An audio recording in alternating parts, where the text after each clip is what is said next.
everybody. Welcome to our sixth episode of Moto Podcast. Hello. Today, I have a very interesting guest. Actually, a person that is, in my personal opinion, quite intelligent. And I stumbled upon this lovely person named Igor. That is me. And actually, you're a friend of a friend. And by the looks of it, I have the impression that we would be compatible as buddies. I don't know about friends, but you're a very interesting person to speak to. That's why you're on my podcast today. And there's actually multiple topics I'd like to speak with you about. Which one you would like to go first with? Do I have a selection? Do I have a list of some sort, perhaps? Maybe we should throw the dice. Well, I have dice, but I see this podcast in general as a way of prolonging some of the things we like some discussions that we like, and I would really love to start with you. Like, we're so cozy and it's warm and outside it's snowing, and let's talk about the things we love. Let's talk about video games. The what, sorry? The what games? Video games. Oh, video games. I love video games. Yeah. That's so good. Yeah. By the looks of it, when we just met each other, I was actually introduced. You were introduced to me as a person that has a very pronounced and very radio voice, and I actually was confused on who you are in the real world, because you sounded like a person of 50 plus years old. You confused. Yeah. I don't sound 50, do I? I don't really sound 50. Let me tell you about it. Wow. All right. You ageist. How dare you, bigot? Man, I'm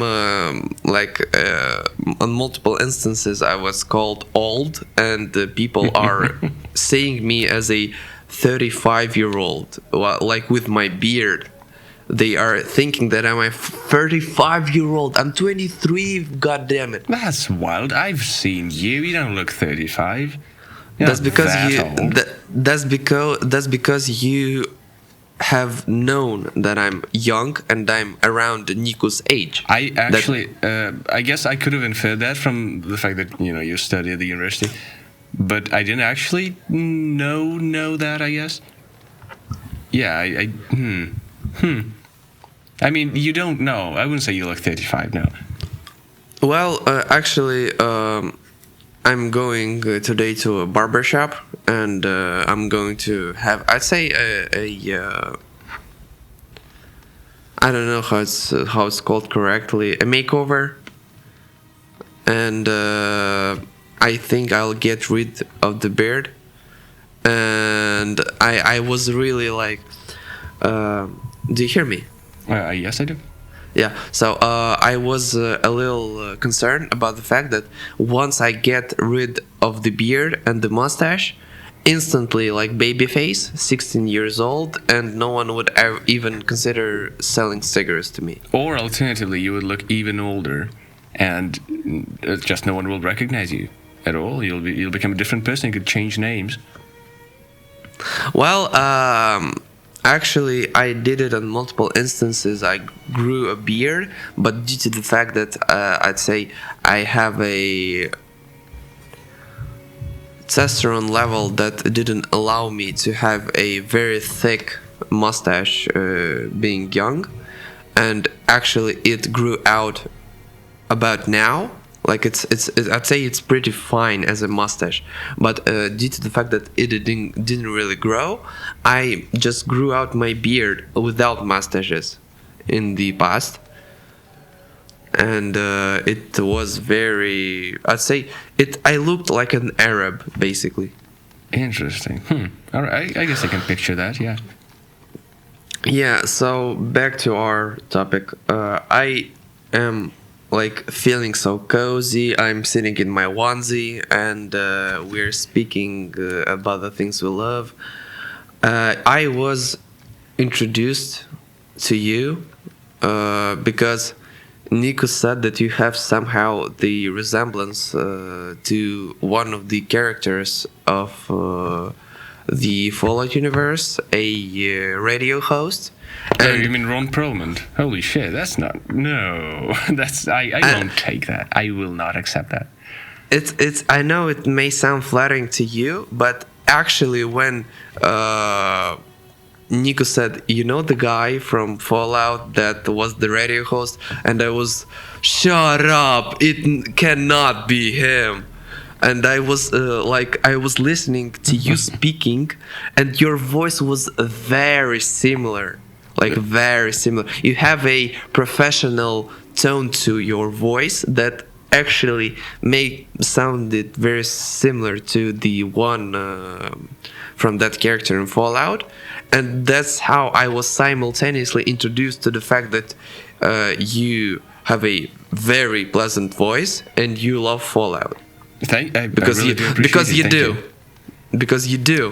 Which one of the? By the way, which one of the radio show hosts do you mean? Because I mean, there's the narrator, I guess, which has kind of a narrator-esque voice, which would be Ron Perlman. But there's also the Three Dog from Fallout 3. That's yes. I don't remember the actor who played him, the voice actor, but actually, is that him? Is there a separate, also known radio host from Fallout New Vegas? Yes, there is, Mr. New Vegas. That's him. Yeah, I'd say that you sound more like Three Dog than Mr. New Vegas. Interesting. All right. Well, Mr. New Vegas was. Oh God, I'm blanking on the actor again. That's ridiculous. He was played. Hold up. Let me look it up. By. Oh yeah, Wayne Newton. Yeah, that checks out. I suppose, which is actually he's an African American. Well, the Fallout New Vegas one is not, but Three Dog. Three Dog. Yeah, I don't suppose I know the Three Dogs actor, but he was. Okay. Yeah. So the emphasis was that I got the impression by how Nico introduced you to me, the fact that you were somehow trying to make a similar, let's say, homage to the Three Dogs personality and making something with your majestic voice. Yes, I'm culturally appropriating that. I've never heard that before. That I sound like an African American, but you know what? I'll take it. I mean, Three Dogs sounds quite splendid. Well, actually, I'm very surprised by the looks of it because you remember what I told you when I saw you first, that I cannot believe that voice comes out of that body, because it's very hideous, and the voice is you're angelic. not hideous. Yeah. You're not hideous. You're very skinny. You're rather skinny. How is my voice too not deep, I guess, but too low of a tone to come out of that? Well, I'd say that I have a similar thing with my voice because I'm an average guy by the physical parameters, and I'm not really that big, but I have a thinner voice than most people are expecting my voice to sound like. Like, they look at me, look at my photos, look at my beard, and they're expecting something like this. And actually, do you think you would be able to fake that for like half an hour? It's a lot easier to do it in the morning because we're recording in the morning. Oh, yeah, and it's a thing that in the morning the boys' voice are a lot lower. For the record, And kids at home, don't try to do that. That's a massive strain on your vocal cords. Do not you do that. Okay, so it's actually like a lot easier to make a lower voice. It's naturally lower in the morning, and right now I'd say that from a standpoint of audience experience, it would be best actually to record in the morning when your voice is like a lot more lower, because actually that's the result I'm trying to achieve while post processing every single episode while editing. A lower tone, a lower pitch. No. I'm trying to make it more compressed. I'm using a lot of compression. So the way compression works in my head is I think of compression as strictly bad. So you might be referring to it as, professionally as like an actual term, because for me Yes. compression was, it would introduce artifacts and whatnot. Yes, those both of them are actually compression, but the professional term, like from the audio editing one, means that you are making the loud portions more silent and the more silent portions louder. What would I call that? I think I would refer to it as equalization. I'm not entirely sure. No. The point is why it is Normalization? Something like that. Well, It's that's just to get us on the same page. that would be more like leveling. It's called compression for it's called compression for a different reason, because it's like making the spectrum of the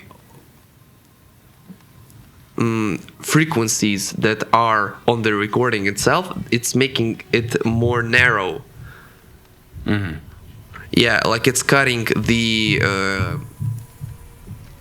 I'd say some parts of the high spectrum, and it's compressing the this gap of frequencies. It's making it a lot more closer, and that's why a lot of radio shows sound like that, because they're using actually analog compressors, and you cannot achieve as much audio compression digitally. That's why I'm looking forward to buy a analog compressor. And actually, we're very divulging from the topic. So Fallout. Just the slightest bit. Yeah. Yeah, Fallout. Let's speak Fallout from the standpoint of a person that doesn't know Fallout at all. Like let's keep it simple for main part of our audience to understand. Well, I guess to introduce it to anyone who's not familiar, I think it would be easiest to describe it aesthetically. So you would have, Fallout is, the retro-futuristic aesthetic as seen through the lens of post-apocalypse. So kind of the ruination of the perfect idyllic utopia. Also, it's alternative history. Oh, well, yeah, sure, yeah. I guess I was just describing it aesthetically. Oh yeah, you're right. But it's a very important point for most people to know, that even though it's chronologically like the calendar of the Fallout universe goes beyond our like 2023. Sure does, yeah. Actually, even before the war, before the whatever event triggered the apocalypse in the Fallout universe. Yeah, and actually, it's like from the standpoint of the calendar, it goes farther than our current like year, but it's actually in the aesthetics of a retrofuturistic style. Well, I mean, I think it's important to consider that retrofuturism was never actually implemented because it relied on technology that didn't exist at that time. Well, when we say retrofuturism, so retro might refer to many things. And in this particular instance, by retro, we mostly mean 1950s and somewhere around that, so 40s and 60s, kind of there's overlap, obviously. But generally, you would put it at the 50s. And so, as you would see in some pulp magazines and some science fiction works of the time, obviously pin-up, as we actually talked about it yesterday, the slightest bit. But, Yeah. so you would have all of that, and it couldn't actually be implemented. So flying cars, and robots, and all of that good stuff, and that couldn't be implemented. So, and in this game, it actually became reality. Well, somehow not changing styles at all throughout the what. So it's 2077, and it's still quite kind of 50-esque. And so, Yeah. well, for more than 100 years, they've never changed the way general approach, the general approach to aesthetics kind of operated. Isn't it like that mean that in the universe of Fallout, due to the fact that the transistor was invented a lot further, like in the Yeah, it wasn't. Yeah, it wasn't developed at the same time. In the it was timeline, made it was much later. it was much later, which basically triggered the general progress of the Fallout universe to, like, how do I call it? There's a word for that. It's either regression, Stagnation. stagnation. Yeah, it's basically stagnating. That's why it looks so 50-esque, even though it's like 20. It's 2103 something. Well, I mean, Isn't it? to be fair, I'm not exactly sure that the transistor was invented later per se, but I think either it didn't get as much spread to it. For one reason or another, I'm not exactly sure. It is a failing on my part, really, to consider that. But I think if you examine it closely, the existence of the transistor might screw up the general setting a little bit. But they do prefer their bulky designs, and instead of the thinning of the devices, making them. Sometimes the cars, become more aerodynamic with time. Theirs didn't really, not quite as much. All of this is quite rounded and bulky and retro-futuristic, basically. I would think that they are using, as we said, the transistor is used a little bit, at least, in some of the stuff that we see. I would think that it is employed to some capacity in most of the tech, but then again, we have tape machines and the screens as well are quite dated. Well, actually, I mostly, when I was playing Fallout, I was very interested in the general idea that somehow it sounds like the worst outcome of the Cold War, basically. The worst outcome. I mean, Yeah, ultimately, yeah, because yes, it's a nuclear war. Sure, yes, that's fair. I mean, it is reframed quite substantially. Obviously, you don't have the Soviets, right? You have China. Well, I mean, the worst outcome. I mean, it is set quite far into the future, and the whole issue is that they didn't have enough resources or oil, in particular, to keep up with whatever demands the society was. Whatever society was demanding at the time, because the population growth and all that stuff. And generally, I mean, I wouldn't be able to tell, because as far as we're concerned, the Cold War ended here, and it ended there, supposedly around the same time, and then another kind of a similar kind of thing started occurring with China, and then at that point, I'm not sure it's quite as solvable. To be honest, I'm really convinced that Fallout in itself, I'd say it's a very interesting topic for me personally because I'm really into history and I'm really into alternative history. And one of the most interesting for me events in history is the Caribbean crisis, which is actually very much related to Cold War, and it has a similar vibe to pre-war Fallout. Like this paranoia, the process of looking for spies, that is absolutely fair. The danger of a nuclear war. It's a very similar aesthetic. I would say that, I mean, I think Fallout absolutely mirrors that. It's fun to look at that in the context of the Fallout universe because you see how they supposedly have already gone through that and, you know, learned from their mistakes, and yet they kind of didn't. Yeah, so actually, also there's a lot of conspiracies surrounding the Caribbean crisis because there's a lot of interpretations up to what happened behind closed doors between the president of the United States and Khrushchev. Like I heard on multiple instances from different sources the idea that there was some secret discussion about the fact that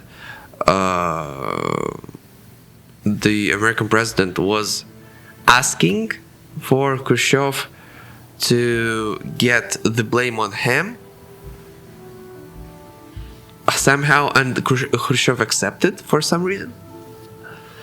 And in the universe of Fallout, it's a different idea because the Soviets are not as powerful. Because basically, it's different in the instance that in the Caribbean crisis, it was between the U.S. and the USSR, but the Great War in the Fallout happened between the U.S. and the Chinese, actually. Yes, it did. Out of curiosity, do you think? This could be a good question. Do you think that the Soviet Union still exists in the Fallout universe? Yes, it does. Yes, it does. That is a good theory. Have you seen the world map of Fallout, of the Fallout Earth? I suppose it's a fan-made one. Well, there are many maps in the Fallout games. Some of them are on globes. Some are just geographical maps. Some are political maps. And from Fallout 2 to, I'm not sure there was one in Fallout 3, but there was absolutely several ones in Fallout 4 and Fallout 76.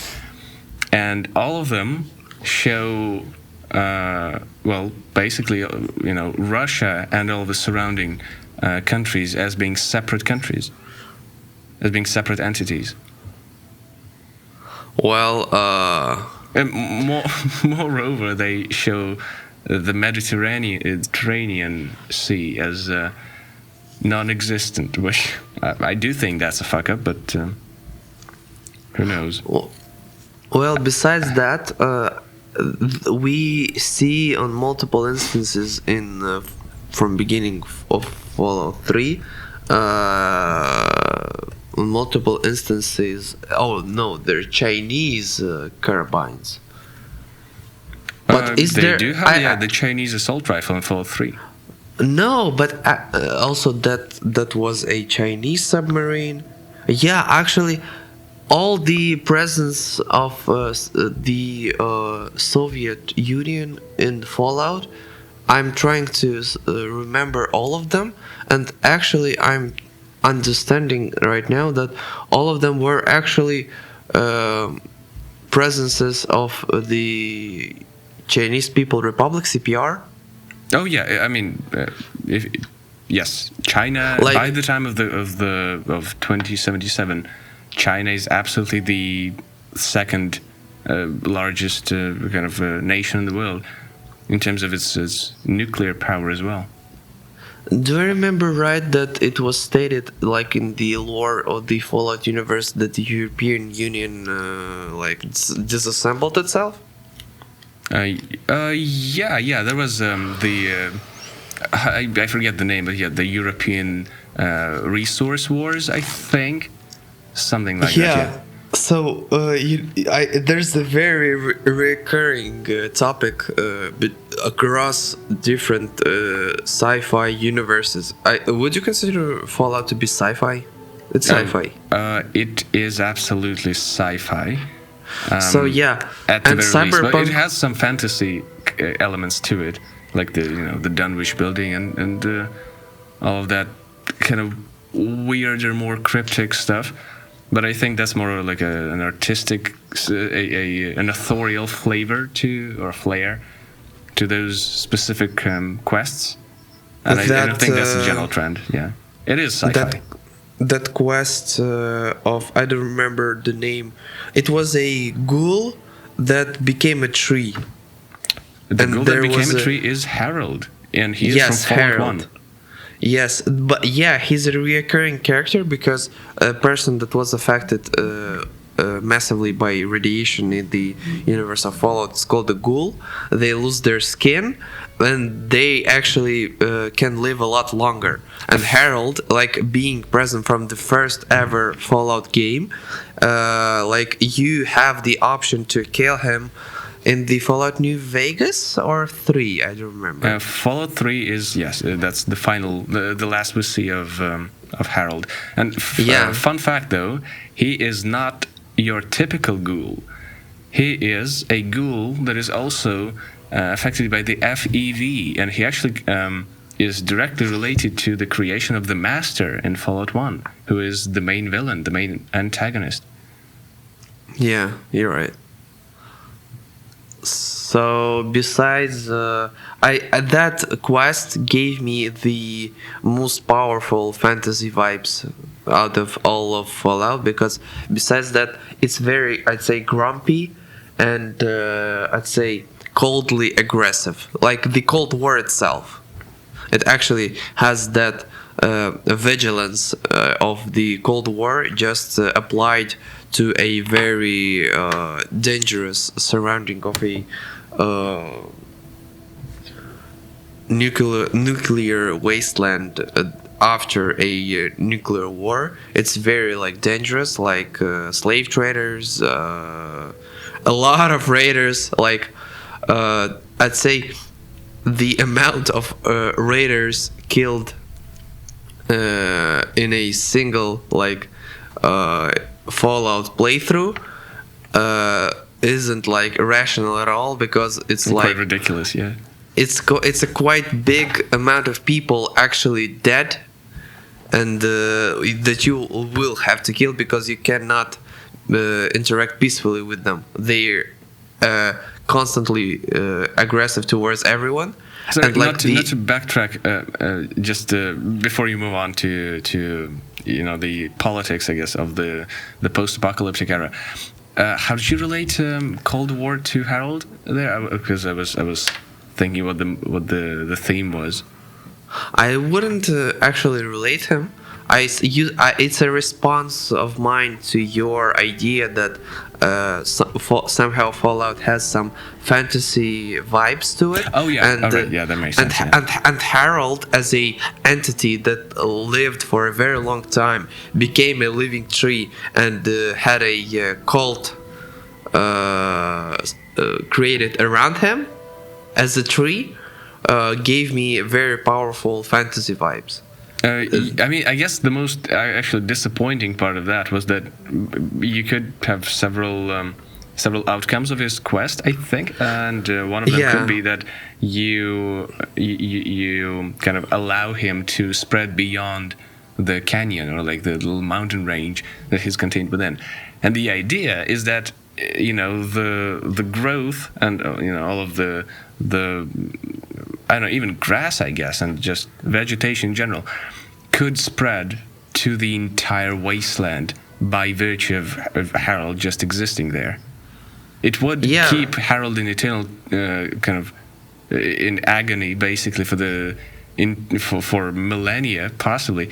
But ultimately the idea would be that the wasteland will become green, and life will begin anew.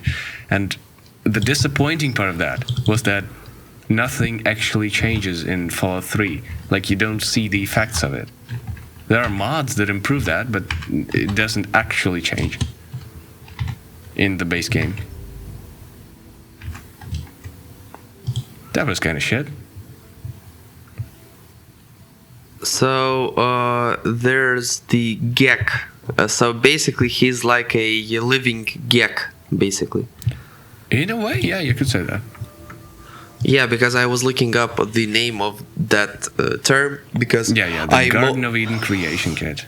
Yeah, because I was mostly playing when I was younger. I was playing Fallout in the Russian dub with the voiceover, and I just recently started only emphasizing around the original English version, because there was a lot of complex topics and terms that I would not be able to understand as a child when I started playing Fallout, actually. And it's I'd say it was adapted for me to play it in Russian, because if I would play it in English, I wouldn't understand like a third of what's happening. Did Fallout 3 have a Russian voiceover to it? Yes. Huh. Okay, that's. I'm trying to remember if I ever played with the Russian voiceover. I can't recall anything from it. I do remember that Fallout 1, perhaps Fallout 2, but I don't think I played in Russian. Fallout 1 had a good Russian localization to it. Yeah. It may not have been perfect. I never compared the two side by side, but it was. I mean, it wasn't bad at all. It had some good voices in it as well. Also, the fact that I was looking up the term because I don't remember the term in English, and I looked it up, and it's actually the same sound to the abbreviature. Like, it's Gek in both languages. So in Russian, in Russian, I think they made the acronym be Generator Edemskих Kush Kompaktny, which would be exactly that would be Gek. And in English, it's obviously a Garden of Eden creation kit. They adapted the abbreviature to sound exactly the same. It's a good choice. I never had qualms with that. Pretty good stuff. That's what is so, I'd say, important in translation, that you are actually very much related with, because you, my friend, are a person that studies at the Faculty of Foreign Languages. Indeed, I am.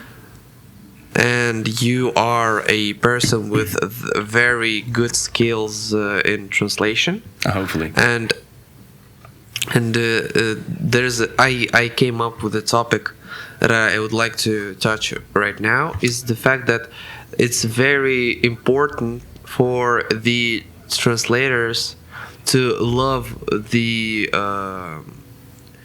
original media that they're translating, because if they don't love it with their dear heart, it comes out as just bland or clumsy or cringy, because they have to know what they're doing and they have to love what they're doing, because translation is a very, I'd say, important part of adapting a media result to a different culture.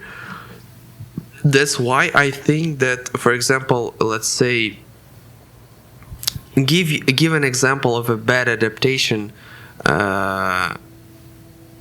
of a translation of anything in Russian. That would be a pretty obscure example, but you have there's a book called "The Moon is a Harsh Mistress" by Robert Anson Heinlein, and it has several translations in Russian, and one of them well, I mean, none of them are great, but one of them is acceptable, and the other is absolutely batshit insane, because it not only it basically adapts the whole thing to try to preserve all the cultural aspects, but translating them into Russian, like taking all of the cultural aspects from Russian as they were taken from English and other cultures in the original. And there's also the third that combines the worst aspects of the two, and it's the blandest, most neutralized, uninspired translation I've ever read in my life. I'm trying to come up with examples of my own, and I mainly have games to offer, like a bad game translation. Well, I guess it would like something like a machine translation, I guess, because no, there's actually at Stop Game a YouTube channel. Oh, I know that. I know what you're talking of about. Russian origin. They have an entire show dedicated to decomposing different translations of games to give them a general mark, a general appreciation, because it's called Трудности перевода. It's basically a translator ranting how bad translations are. And I'm trying to come up with example. I will. Well, look they it up, had actually. okay. I remember a few of them. They had The Last of Us 1 on there, and it does have a lot of clunk in it. But I mean, they had a fair bit of subjective critique to it, like the voice of Ellie, which is just, come on, man. I mean, it's a little bit unfair. I do think that I'm blanking on her name right now, but the actress is quite great, and I mean, it fits Ellie, I would say, quite well. They also had Watch Dogs 2. I think it is the last one I've seen from them. And well, actually, I do have a line from it that I remember that was poorly translated. Yeah, like the main recurring topic of this show is the fact that the translators don't really care about the game to begin with, and I don't think it's like the care. I don't think. I think they posit that it's not the care; it's the lack of context they're provided. Exactly. Just by the management. Because they don't care. They didn't look up the context because it's people that are not gamers and that don't care. Yeah, I mean, it's just another job for them. Yeah, unfortunate. Well, I suppose mostly Did you want action me to games. bring up a quote of a poor translation? Because I do have one in my head currently. Yeah. I think it was Watch Dogs 2. At one point, one of the characters, like I think within a cutscene, probably they say their reply to something is like, "No way." That's how they say it. And in Russian, the translation is "Нет пути." That's what they say. Yeah. That's just cringe material. I feel in my like opinion. that's the quintessential example of contextless translation. I mean, I feel like they should have known. They should have known better, even if they didn't have the context for it. And I don't think the worst thing is that it's voiced. I don't think that it's the thing that it was procedurally generated Probably translation. not.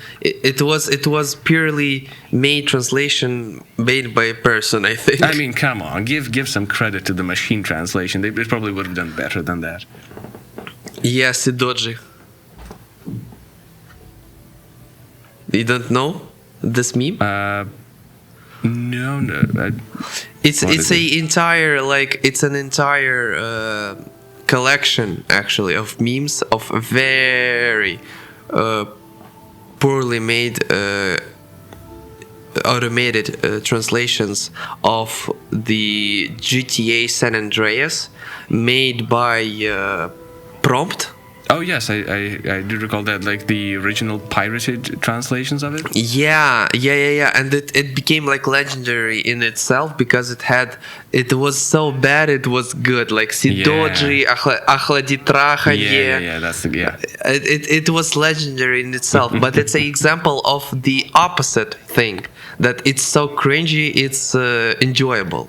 I don't think enjoyable should be counted in as like a merit, I guess, or like as anything toward the quality. Well, mainly because anything can be enjoyed by anyone. I think it's fair to say, Well- right? The shittiest translation, the most uninspired kind of way to localize something that was made entirely for money, and with the monetary gain in mind, entirely, not having any heart in it. That can still be enjoyed. In fact, I mean, that I am likely to enjoy that because of how entirely shitty it is. To be honest with you, I suppose that it's the best case scenario where it's a lot of money involved and the people that are involved actually like it, because it's like double damage. The actors and the translators that actually love the thing that they have to participate in, they actually love it and they're paid for it, and is the ideal medium for a good result, actually. You mean in terms of producing a good translation? Yes. Yeah, and the artist should be compensated for their work. That is ideal. Doesn't And often happen, but still. I recently spoke about it with my father, that there were multiple instances where the original lacked a personality in comparison to the Russian translation, and on multiple instances actually. It's as an example, it was the translation of the Madagascar first one. Because the original dub, it's like very bland and unemotional, because the cast was very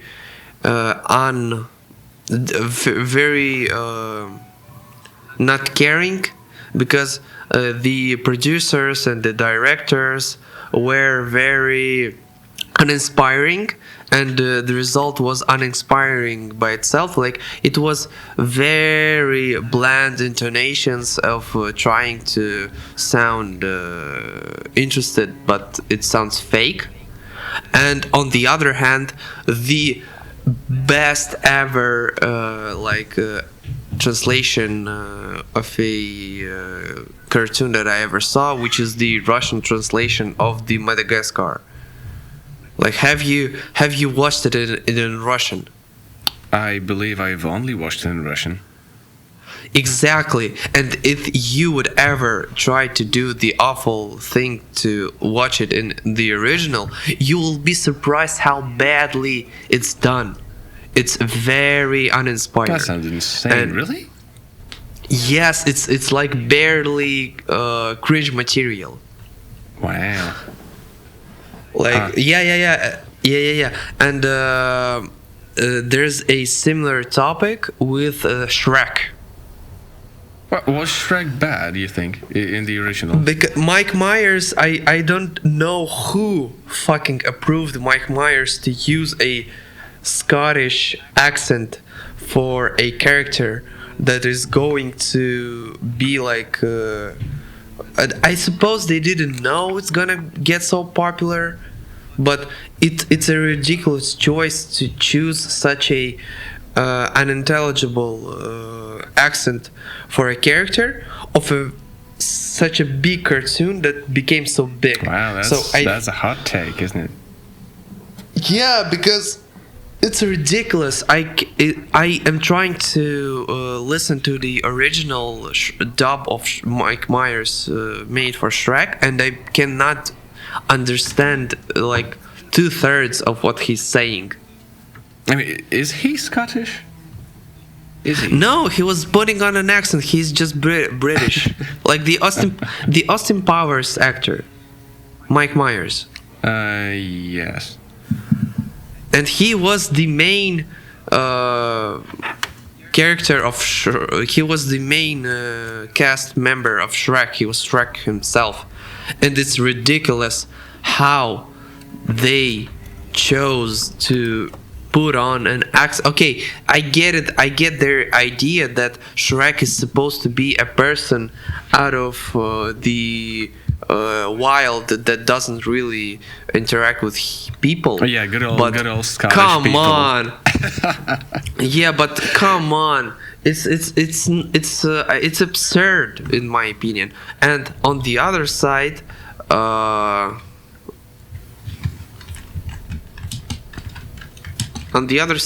the cast of the Russian adaptation and translation of Shrek is surprisingly good, and there was actually I'd say even drama related with the main character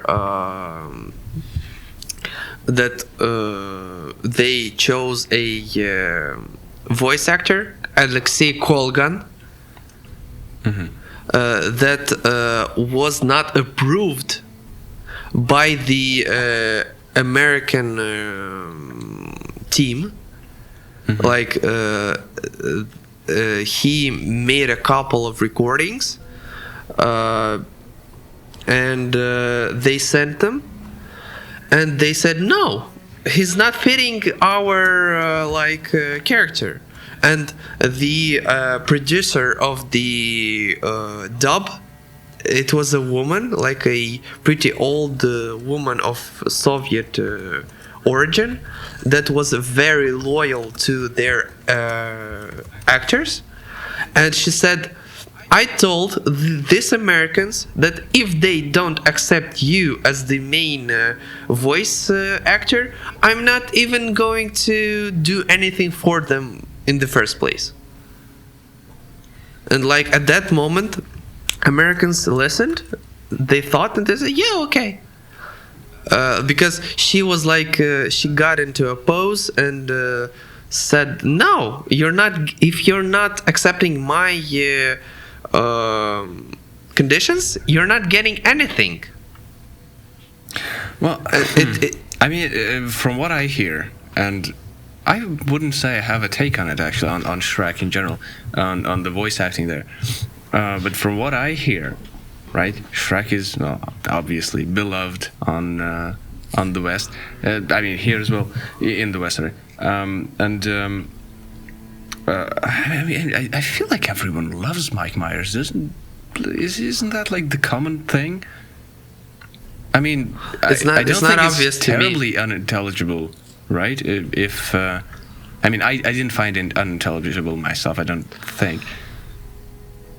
But it's one of the key examples of celebrity voice actors actually contributing to the appeal of the movie, right? Because as contrary to that, you would have fucking Chris Pratt these days, right? Did he voice Mario? Mario, sorry. And he not only voiced Mario, he voiced something ridiculous recently. Oh, Garfield. Pikachu. Pikachu.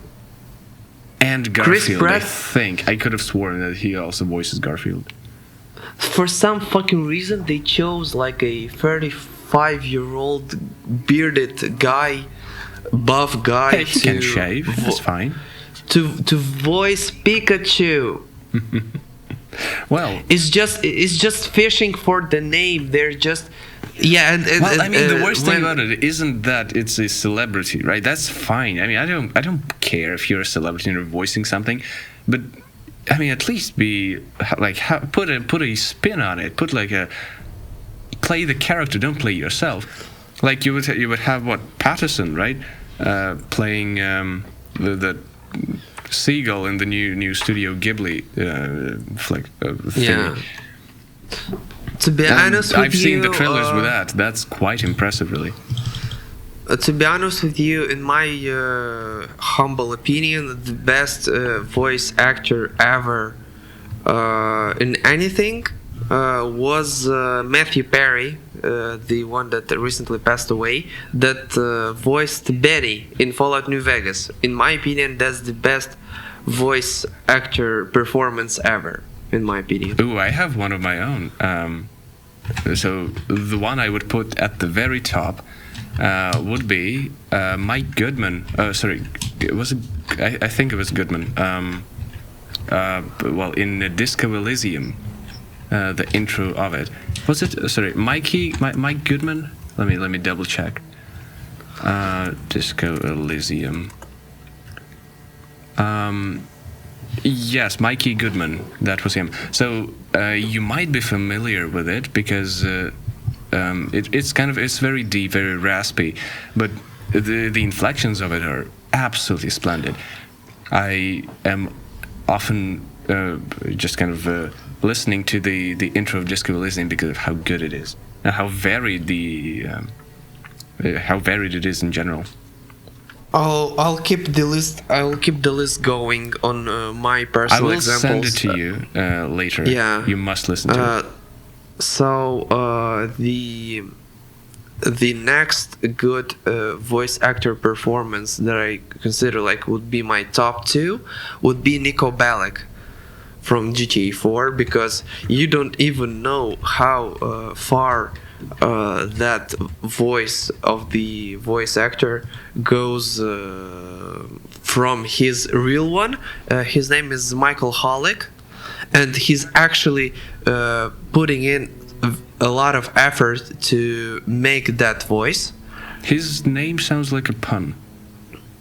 Michael Hollick.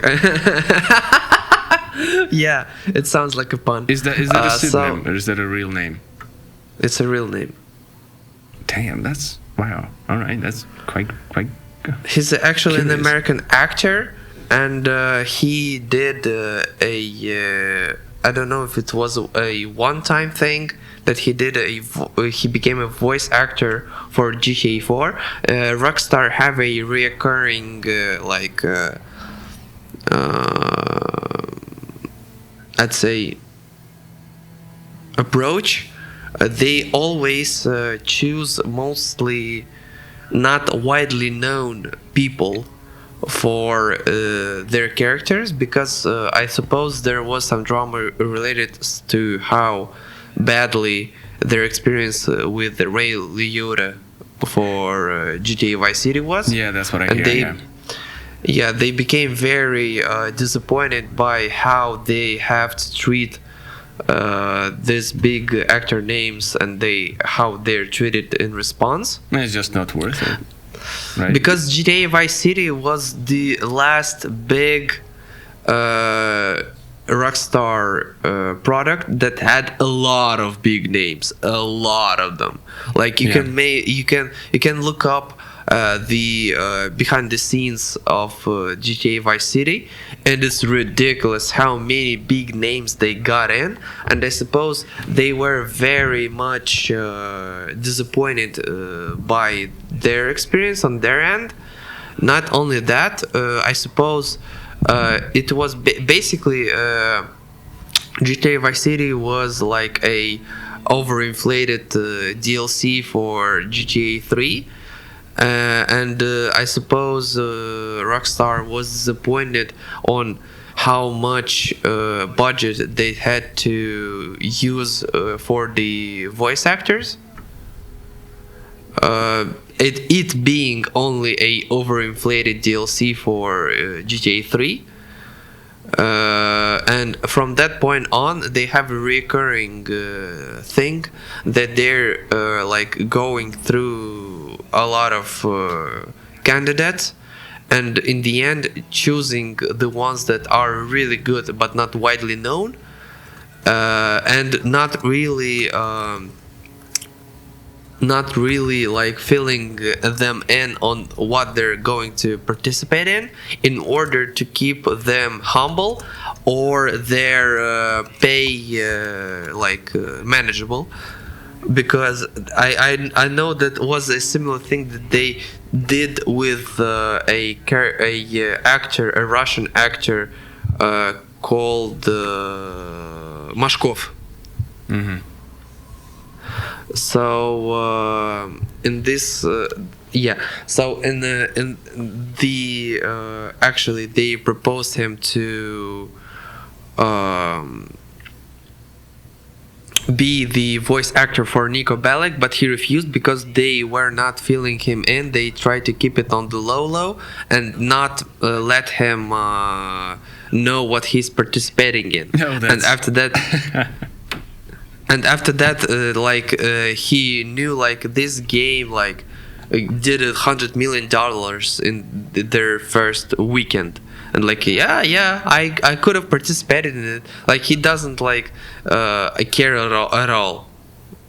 Yeah, so, I think isn't that like the common thing when with voice actors, right? When hiring voice actors, you don't really fill them in terms of the entire project, because you have what it's just something that springs to mind because I'm not sure how common of a practice it is. But the last thing was Kellogg in Fallout 4. That I kind of just I think stumbled onto an interview with, or a little comment, and he said he had no idea it was either he had no idea it's Fallout 4 and he was just doing like a random he thought it would be like a Bethesda project, but didn't know it would be Fallout 4, or he wasn't sure about his role in the story particularly, which I think that was that.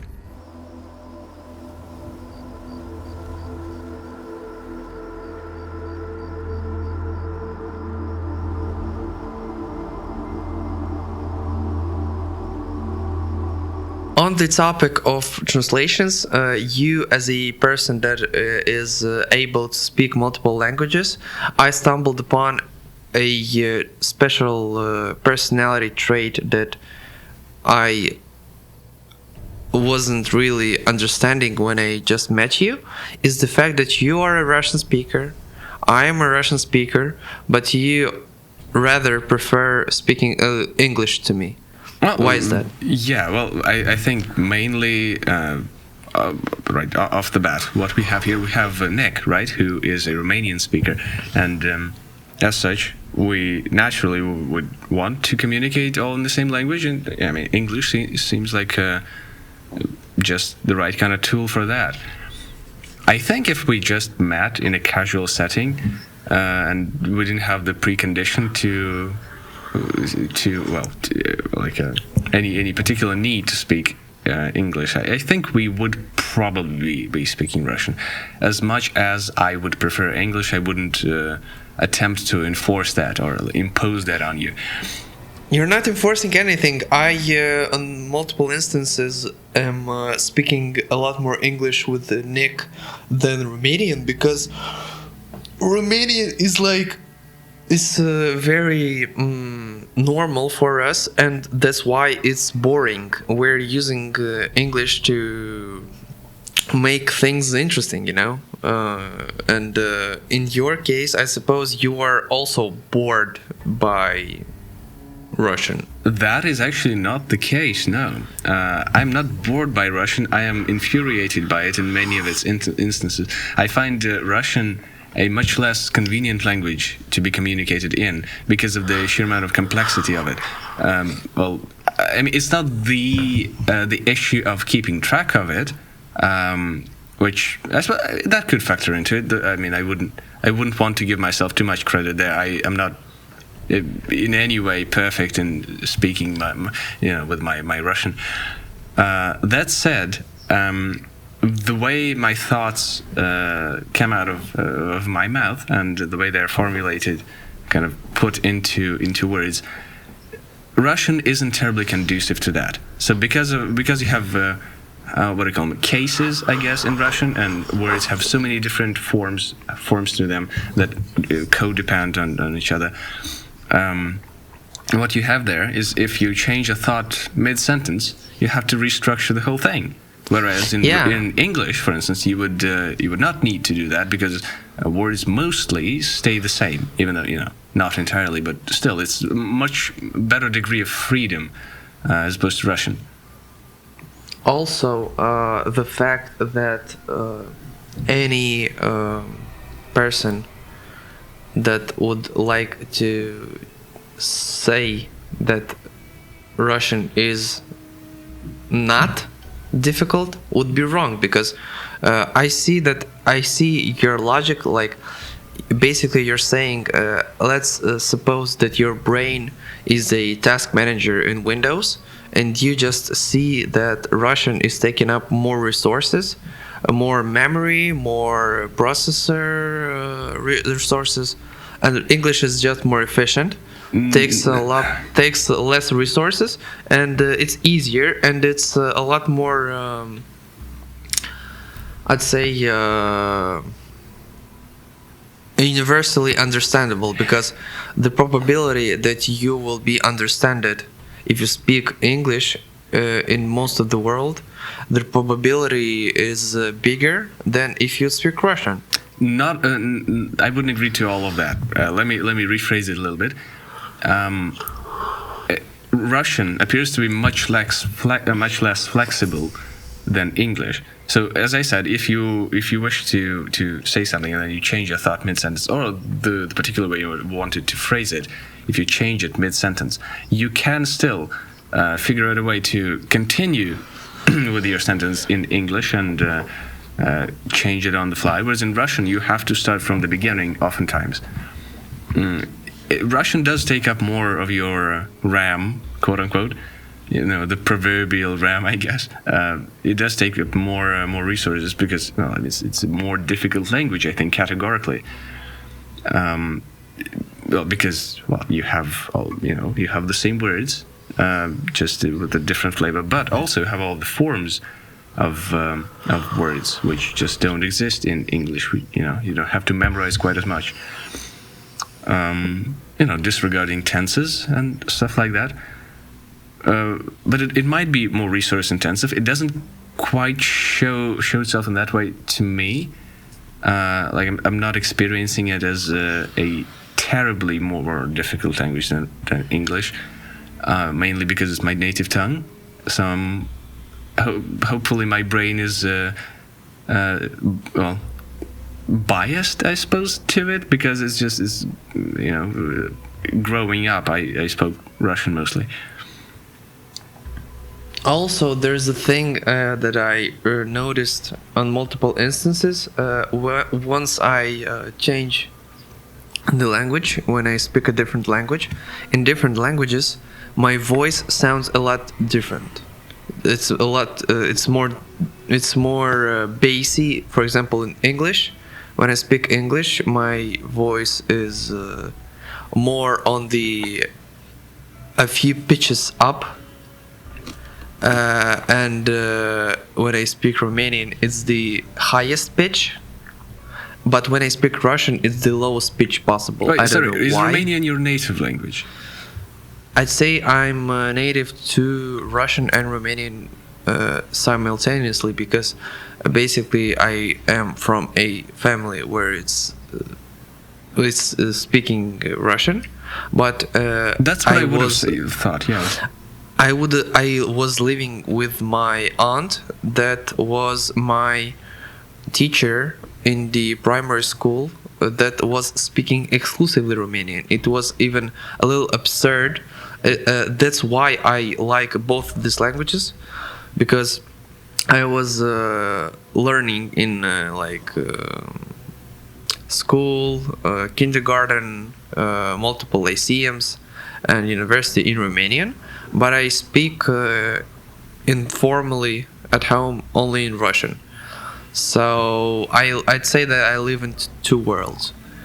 And the thing about Russian is that I sound a lot more refined speaking Russian. That's why multiple people call me Dushnila in Russian. Refined, interesting. I've not heard much of your Russian. I would be curious. So the point is, I heard your once you said something in Russian, and the point is, you have a similar thing. Your voice goes up a few pitches up when you speak Russian, and either that or that is how I. That is my, quote unquote genuine voice, and then in English, I change it somehow. Either unconsciously or consciously. I cannot be sure of anything, because when I am trying to speak to a new person, I sound differently, because when you're trying to speak to a person that you don't know, you try to keep it simple, not use a lot of terms that a person generally would not understand. So Yeah, finding when your specific approach to the person as you go. But when I know the person well, I'm using a lot of very specific and difficult terms. That's why my friends call me Dushnila, because I am using a lot of terminology that it's rather complex, technical, scientifical, from literature. To be honest, my favorite book growing up, guess what it is? Your favorite book growing up? So, all right, something dense with terminology. Is it like nuclear physics for babies? No, it's a vocabulary. Oh my goodness, which one? My favorite book growing up was a Russian English vocabulary. It's a pretty small by size, but has a lot of pages. Like it's 500 something pages, but it's very small by area. It's a small but thick book that I kept from my childhood to this day, and I really love that book. And you may imagine how many words I may know if my favorite book in childhood was a vocabulary. Yeah, I would theorize that you know quite a bit from that, especially from the A list. Yeah, and actually, to be honest with you, I'd say that. Have you read it cover to cover? Yes. All Multiple right. times. Wow. Commendable. It's the fact that it's the fact that I like how variety of a language makes it interesting for me. Like if, for example, in Japanese there's karigana and harigana, like there's two alphabets, and that on itself, by itself, makes it very interesting for me. The fact that it's different. I don't like things that are similar. I like things that are different. I like variety. Variety makes it interesting. Yeah, relatively straightforward, relatively like broadly relatable for humans. Yeah, just the liking we take to variety in general. I mean, that's why we learn things, isn't it? Yeah, that's actually one of the or reasons. At least one of the reasons. Yeah. That's one of the reasons in my case why I'd say neglected Ukrainian, because most of my family is actually of Ukrainian origin, because it's a very specific thing that I don't quite understand in my family. It's a running thing in the family that my mother, father, both of my grandmothers were originally born in Ukraine, but my mom and father consider themselves Moldovans because their fathers are of Moldovan origin. But both of them are like, they have Ukrainian birth certificates, Ukrainian passports of Soviet origin. They were born in Ukrainian locations. They have lived in Ukraine like around till the first or second form of the primary school, but they consider themselves Moldovans. I don't get it. Oh yeah, the national identity and the Soviet that's confusing, as you don't want to get into that. So, no clue what's going on there. The point I was making is that I neglected I neglected the Ukrainian up to this point, because I thought, yeah, okay, it's a Russian a little bit mixed up, because everybody surrounding me is fluent in Ukrainian, and I just know a couple of phrases. And right now, I feel that I'm losing something, because actually with time I understood that personally, for my preference, Ukrainian is a lot softer, and it's a lot more kind sounding. You know, it's like a comparison.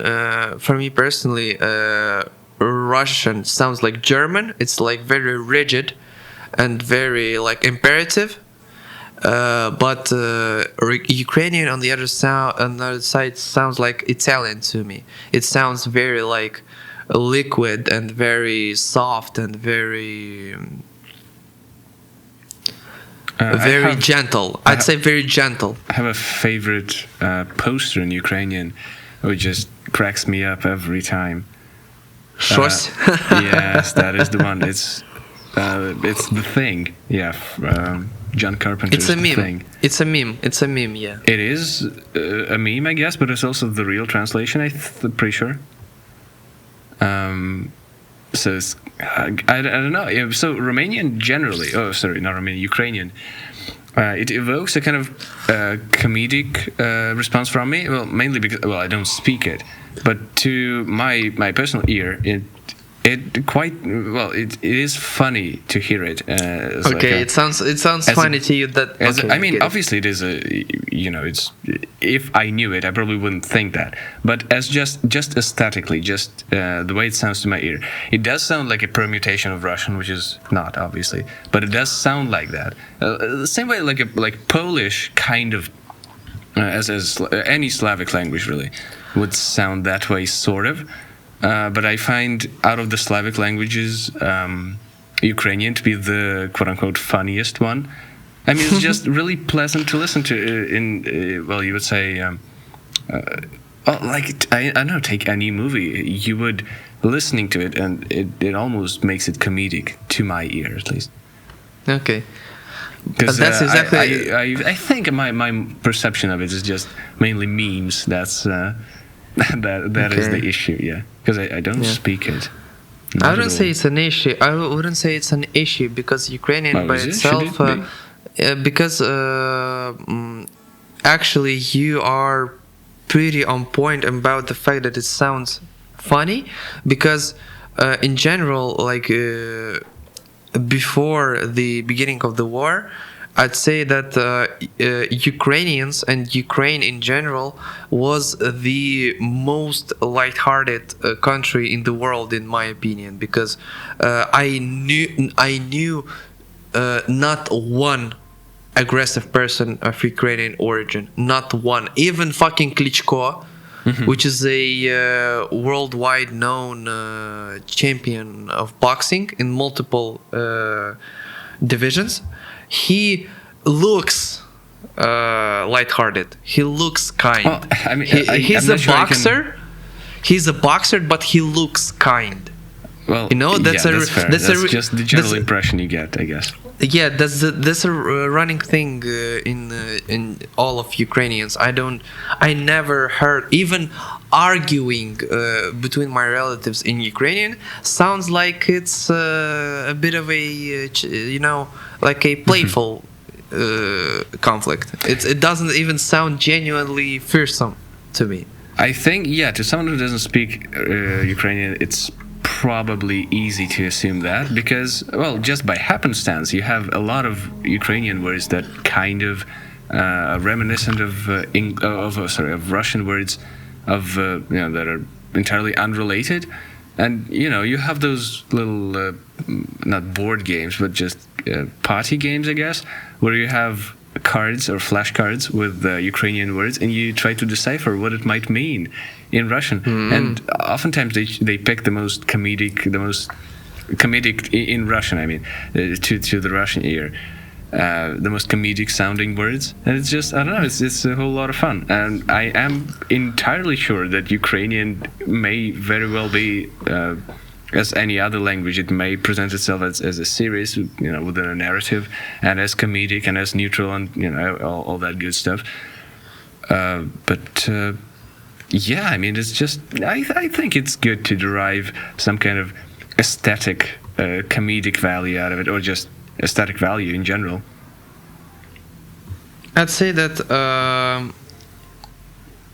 to my personal ear.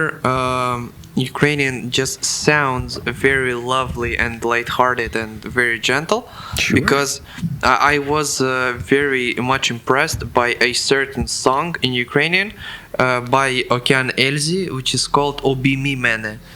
It's a song about like love that was interrupted by war, and we will see each other after the war ends, and you will see me and like hug me. Basically, the name of the song in translation is "Hug Me," or I'd say "Embrace Me." Is there a newer More. song that? No, it's like motivated by it's the war. no, it was actually motivated by the conflict at Maidan in 2013. Well, fair enough. Yeah. Okay, it's politically motivated, but it's the That's most. who cares, right? I mean, maybe if it's if it It's very does it's matter. very romantic. It doesn't matter if it's politically motivated or not. It does not have any political resemblance. I mean, or, I say who cares, assuming that everyone sees politicized songs as something bad, but it's not necessarily bad, right? You can have war songs and tunes of that kind that are clearly politically motivated, that even describe some war efforts or are a call to action, but aren't reprehensible in any way at all, and are just commemorate what actually happened, or attempt to I don't know, unite people perhaps. Yeah, the implication there was Well, to be honest with you- unfounded, I guess. I don't actually mean that. politically motivated songs are either fake to be are just paid promotions to promote Well, I don't mean a propaganda, idea. right? I just mean something that is done in earnest. So, yeah, I'm sure it's. And but the other All thing fine is there. when it's politically motivated, but it's inspired, and that's exactly the example of Okean Elzy that I gave you, and a even more politically motivated one. I don't remember the name of the band, but they made a song Fortitsa Bakhmut that was recorded in Bakhmut before the Wagner took it. It was like it's a very like emotionally charged song about defending something you love and fighting for the things that make you that are your home and so on. You feel that it's genuine inspiration. It's not money motivated, because I don't think for a young music band that sang that song, performed it, it would be not really recurring that a young music band would be so experienced in writing songs as if they would be able to pull off a very genuine propaganda song to sound like it's genuine inspiration, because that would be a skill that a music band that is more than 50 years old would pull off. But I think in their case, because they're young, rebel, and very motivated and inspired, it's genuine inspiration. Sure. I mean, I'm sure sometimes you can't even tell whether something is genuine inspiration or not. That's what we call death of the author, right? Or something that was entirely motivated by money can be good as well. Well, to be honest with you, Or not money, but maybe something misguided can be good. to be honest with you, when I understood that in the presence of Nico you would prefer speaking only English, I thought that it was a politically motivated choice. Politically, for you. how so? Yeah, because I know Because a lot of hate Romanians, is that it? no is because you are somehow ashamed by the things that Russian speaking people are doing today around the world, Oh, and you would Christ. prefer. That's exactly why I'm saying this, because I have on multiple instances heard people saying exactly that. And for Jesus. example, people, I actually know a few people recently from Ukraine, like fugitives from Kiev, from Kharkiv, from Odessa, that are speaking Russian with me easily, like no questions asked. And even there was a person that I asked to teach me Ukrainian. And it didn't turn out, but the point is, at a certain point in time in the past, when one of my classmates from Lyceum lived and worked in Kiev, he told me on multiple instances that you would not be looked upon friendly if you spoke Russian. So he said we would prefer speaking English on the street, on not Russian or Romanian between us, people from Moldova, but definitely not Russian. To But, stray as far away as I can from the political aspect of it, I really dislike the tribalistic aspect of it, that lumps in language that the person does. You can't really choose the language that is your native or like your place of birth. What you can choose is your convictions, obviously, and your ideals. And Yeah, as to far tell as that that goes, I cannot see. I see why it happens. I cannot see how it can happen with anyone, at least remotely rational, that they would, fault the language or the culture for whatever is happening on the political scale. Tell that to the Holocaust survivors. Well, I mean, there's. I don't think anyone despises Germans as like Austrians because Hitler was Austrian. Yeah, it was actually an Austrian that mixed the reputation of Germany with shit for multiple generations ahead. It was actually an Austrian. I'm sure. Well, I mean, I don't even know. I don't think German today is faulted in any way or in any sense looked down upon for the crimes, the war crimes that were committed 70 years ago. Well, it is in Russia. What is in Russia? Sorry. It's looked down upon because the. What, German? Yeah. Is it? All right. Yeah. Like in very in worst cases of people that are not really I'd say in touch with modern culture, that are living in the beginnings of the 21st century yet. We are in 2023 and these people are still living like in 2001 2002 when Putin came to power.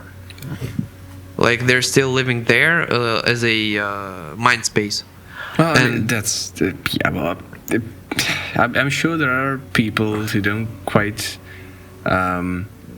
favor intellectual escapades in any sense whatsoever, who are quick to judge a language or a people. How it is quite a common sentiment actually to say that Russians are bad just categorically.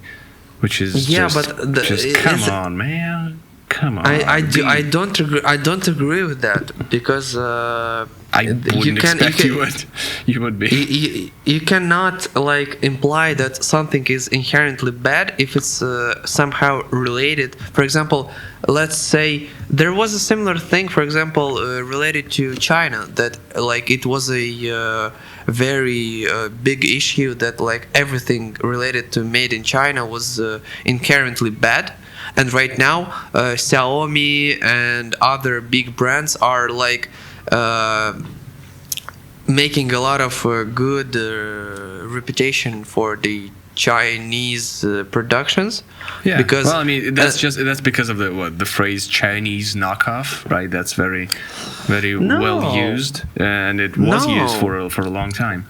I wouldn't say so. It's not because of that, because it's not related to the level of quality. It may be a better knockoff. Basically, a lot of things from AliExpress are a basically improved knockoff.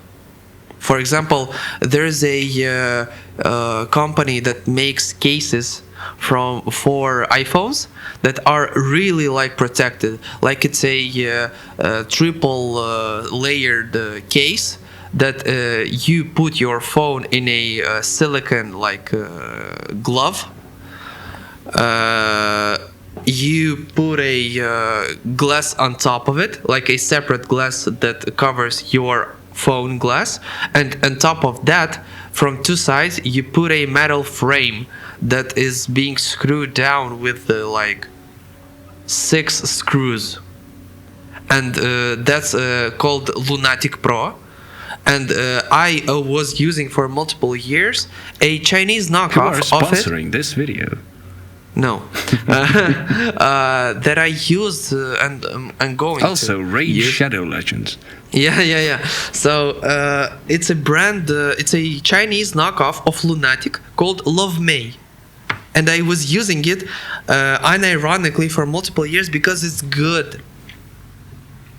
So they have made a very big effort to improve the reputation of the expression made in China.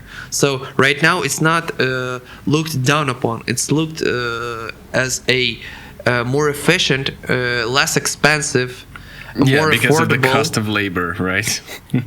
Well, I mean, it's not to laugh at it. It's actually quite a serious issue, but it's that's not our kind of what issue. it boils down to, right? Yeah, it does boil down to that, but it's not Poor our Chinese issue children to solve. working at these factories, It's not our issue to resolve. which is because the stereotype, I guess. Yeah, it's Well, not man, our issue. Yeah, so even if you really want to, you wouldn't be able to do anything about it. That wouldn't be able to verify whether any particular Chinese like thing made in China was made in a sweatshop. Yeah, I wouldn't ever know, probably. Yeah. So it's in my philosophy that you should not worry about things you cannot change. That seems like a sound philosophy. Man, it's just I'd say it's irrational because you're wasting a lot of your energy trying to figure out wrap your head around things that you cannot solve and will never be able to solve. It's like a waste of your energy, in my opinion. Yeah. I mean, if you really cannot do anything about any particular thing, then yeah, sure. Why spend any time worrying about it when you can be concerned with something more productive, theoretically? So I'd like to hear if you have a certain philosophy behind your back that drives you in life.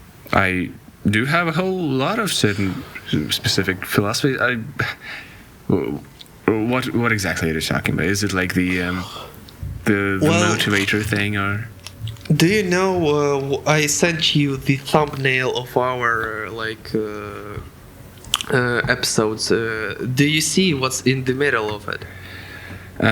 Is that Shiva, or is that? It's Buddha. Is that Buddha? Okay, all right. And sure. And the name of the show itself, Muda Podcast, it's a derivative from mood and Buddha. Mm-hmm. Yeah, that follows. Sure. That's because the recent years I am in a mind state where I am like in between being atheistic towards liking Buddhism. Just enjoying it as a philosophy. Well, if I would ever consider a religion that I would consider my own, it would be Buddhism, because it's inherently illuministic, in my opinion. Because basically, Buddha was a demigod that was meditating for only he knows how long, and after a certain realization of as a result of his meditation, he entered the nirvana, which is basically the pure state of mind and knowledge and power, by just meditating. Basically, if you boil it down, you may, by the example of Buddha, become a god by thinking. That is an interesting take. So you kind of assume a higher state than everyone else. Yeah, it's inherently illuministic because it's like in every single religion there is a figure that is considered to be a how do I call it? A suffering character, like a character that has to suffer for someone else's sins, a victim, let's say like that. Mm-hmm. A victim. And Buddhism doesn't have that. It's not implying that someone is a victim of something else and you have to rebel against and be protective and defensive as a community towards anyone, because that's basically what Christianity, Islam, and other derivatives of these religions are implying. They're very conservative, very protective, and not really cooperative. Like on multiple instances in both the saint writings of both of those religions, it's inherently aggressive towards outsiders. So it's both of them. I do consider every single religion to be structured by the concept of a cult, where you have to be inside a community, not to be tolerant towards things that you are told are not okay.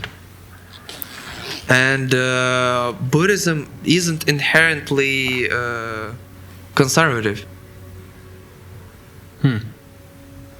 So, but my philosophy in general would be existentialism, because, for example, I'm a very artistic person, and on multiple occasions I was arguing with people I know about art, that they're implying that art has to have a purpose, like it has to have a message, a role, a let's say it has to have a meaning.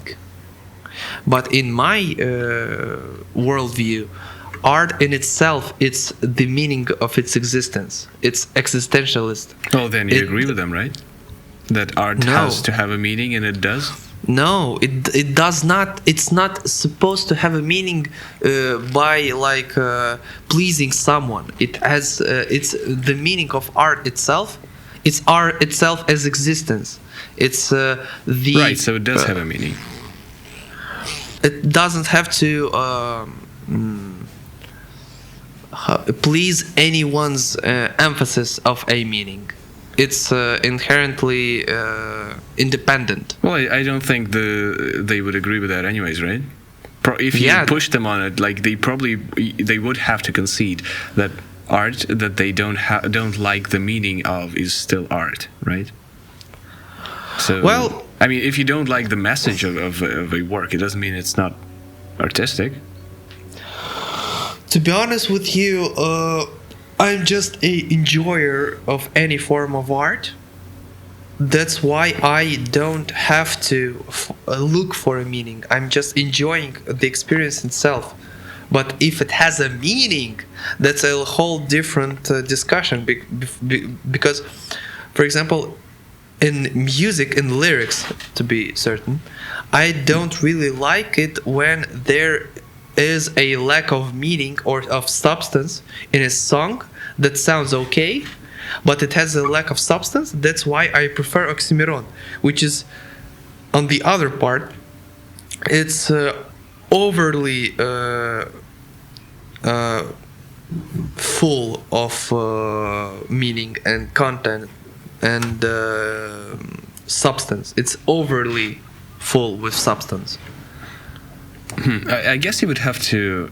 I would be curious to find like a piece of art that doesn't actually have meaning to it or like a message, because I feel like you could derive meaning from any piece of work, and that's kind of the general philosophy, you could say. You know, that there is meaning in everything as long as you find it, right? Any aspect of reality, of existence, of your own human condition does have meaning to it, and can have meaning to it if you find it to be there.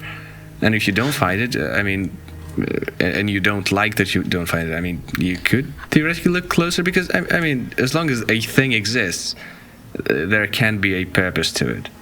Just, it depends on your subjective personal interpretation.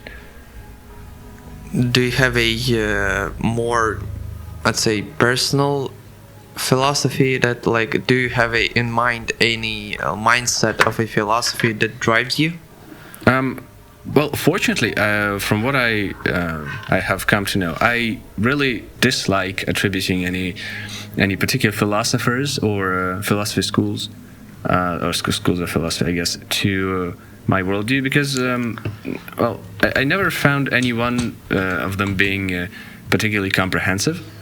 So I suppose I just I adhere to my own understanding of reality, and I argue it, and I don't just find it wishy-washy. Whatever I feel like is correct. Well, to be honest, I was never expecting to speak with you so much today, because as I'd say that in most cases this show was inherently relaxed. That's why it was so long. After that, it became like more structured. Today, I'd say we had a hybrid. We were having a general structure, but also it was very relaxed and chill. And actually, we pushed to 2 hours something. So it was really pleasant and really, I'd say, enjoyable speaking with you. And I'm really surprised on how many topics we actually touched. I was not expecting to touch so many topics today, and I'm really thankful that you came. I'd really like if you would come to my YouTube channel in the future. And I'm really, I'd say, appalled about today's episode. Thank you for coming. Well, I'm glad to have been here. Thank you, good sir.